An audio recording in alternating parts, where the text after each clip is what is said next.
Hey guys, welcome to Unacademy. I am Neha Kaplish और हम कर रहे हैं बैरन की 3500 की वर्ड लिस्ट, जिसमें हम कुछ वर्ड्स लेते हैं और हम वो वर्ड्स लेते हैं और करते हैं and we try to make sentences out of them. और चलिए अब स्टार्ट करते हैं। The first word is arroyo. It means गली।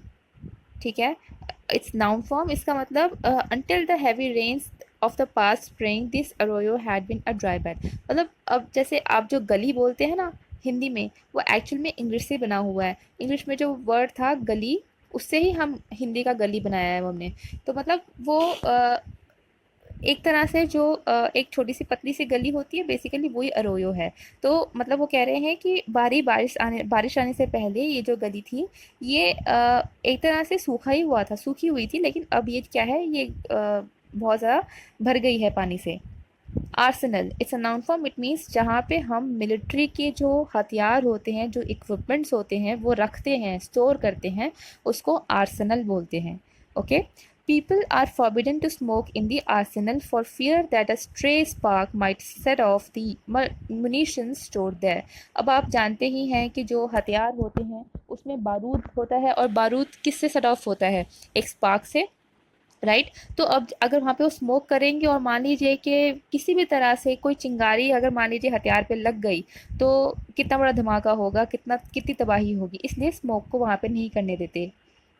आर्टिकुलेट मतलब एक ऐसा एडजेक्टिव है ये, मतलब एक खूबी है। इसका मतलब कोई भी इंसान जो इफेक्टिव है, डिस्टिंक्ट है, मतलब जो अपने काम में बिल्कुल इफेक्टिव है, वो हो जाएगा आर्टिकुलेट। या फिर एक ऐसी चीज़ जो डिस्टिंक्ट है, मतलब क्लियर है, उसको भी आर्टिकुलेट कहेंगे। मतलब जैसे कि ऐसा कह सकते हैं कि कोई इंसान क्लियरली बोलता है तो उसको बोलेंगे कि योर स्पीच इज़ आर्टिकुलेट, मतलब वो डिस्टिंक्ट है, it is very clear, I can easily understand what you are saying, तो उसको भी बोलेंगे कि वो आर्टिकुलेट है। Her articulate presentation of the advertising campaign impressed her employers, मतलब जो उसकी एक इफेक्टिव प्रेजेंटेशन थी ऑफ द एडवर्टाइजिंग कैंपेन, वो उसके एम्प्लॉयर्स को बहुत भाई। ठीक है, इसको वर्ब की तरह भी यूज़ कर सकते हैं, मतलब कि यू आर्टिकुलेट योर वर्ड्स। ठीक है, यू आर्टिकुलेट योर वर्ड्स, मतलब आप उसको आर्टिकुलेट करते हैं, वो एक क्रिया है। Artifact, it's a noun form. इसका मतलब है कि object made by human beings. ठीक है, कोई भी जो चीज़ जो ह्यूमन बींग्स बनाते हैं, जैसे कि पॉट्स होते हैं, पैन्स होते हैं, कुछ भी तरह की चीज़ है, वो आर्टिफैक्ट है। ओके, आइदर हैंडमेड और मास प्रोड्यूस्ड, कुछ भी इंसान ने बनाया वो आर्टिफैक्ट है। आर्कियोलॉजिस्ट, और जैसे हम आर्टिफैक्ट्स जो होते हैं, जो पुरानी सिविलाइजेशंस की जो चीज़ें होती हैं, उनको हम स्टडी करते हैं, मतलब वो उस ज़माने के आर्टिफैक्ट्स होते हैं, और उनको हम स्टडी करते हैं, और उस आर्टिफैक्ट्स की मदद से हम जानते हैं कि तब का कल्चर क्या क्या रहा होगा, है ना। तो आर्कियोलॉजिस्ट के लिए बहुत ज़रूरी है artifacts. Debated the significance of the artifacts discovered in the ruins of Asia Minor, but came to no conclusion about the culture they represented. Artifice, it's a noun form. इसका मतलब कोई डिसेप्शन, कोई trickery, कोई जो मान लीजिए कि एक धोखा हो आंखों का। ठीक है, एक तरह का जब आप किसी के साथ धोखा करते हैं, तो उसका मतलब वो आर्टिफिस है, इट्स अ नाउन फॉर्म। ठीक है। The Trojan war prove to be the Greeks proved the Greeks that cunning and artifice were often more effective than military might।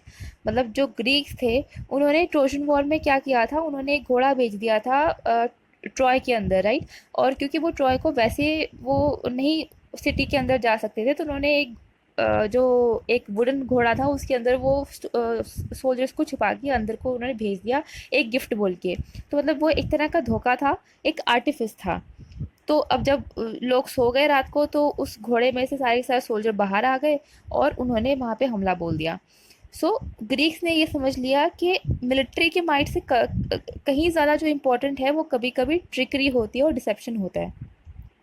Artisan, it's a noun form. इसका मतलब कोई भी एक जो skilled worker है और जो हाथ से काम करता है, जो मैनुअली काम करता है, उसको आर्टिसन कहते हैं। जैसे कि जो बुनाई कढ़ाई का काम होता है, ठीक है, या फिर जो पॉट पेंटिंग होती है, ये सब जो हाथ के काम है, जो मीनाकारी होती है, वो हाथ के काम है। उसका मतलब क्या है कि वो जो वर्कर है वो आर्टिसान है, एक क्राफ्ट्समैन है। ठीक है, आर्टिस्ट नहीं है, वो क्राफ्ट्समैन है। A noted artisan Arturo was known for the fine craftsmanship of his inlaid cabinets. Artless, adjective है, इसका मतलब कोई भी इंसान जो ओपन है, ऑनेस्ट है। आर्टलेस को आप समझ लेंगे कि जो कला से हीन है, जिसके अंदर कोई कला नहीं है, जबकि इसका कला से कोई लेना देना नहीं है। इसका मतलब है ऐसा इंसान जिसमें कोई धोखा, कोई झूठ नहीं है, जो ओपन है, जो ऑनेस्ट है, सच्चा इंसान है, उसको आर्टलेस कहते हैं। ठीक है, मतलब आर्ट इसमें किस तरह से लिया गया। आर्ट मान लीजिए जैसे अब जो बनावटी इंसान है उसको भी आर्ट कहते हैं कि वो आर्ट से रहता है, कला से रहता है। पर ऐसा इंसान जिसको कला नहीं आती, उस तरह की मतलब जो जिसको नाटक करने की कला नहीं आती, वो इंसान क्या है, सीधा है, सच्चा है, खुला हुआ है। ठीक है, sophisticated and cynical, Jack could not believe Jill was as artless and naive as she appear to be. ठीक है, यहाँ पे हमारे ये कुछ वर्ड्स ख़त्म होते हैं। आई होप आपको इनका फ़ायदा हुआ होगा। हम कम कम वर्ड्स ले रहे हैं अब से, क्योंकि कम कम वर्ड्स जल्दी याद हो जाते हैं। तो चलिए अब यहाँ पे सेशन ख़त्म करते हैं। आप रिवाइज़ करते रहिए और पढ़ते रहिए। Thank you very much.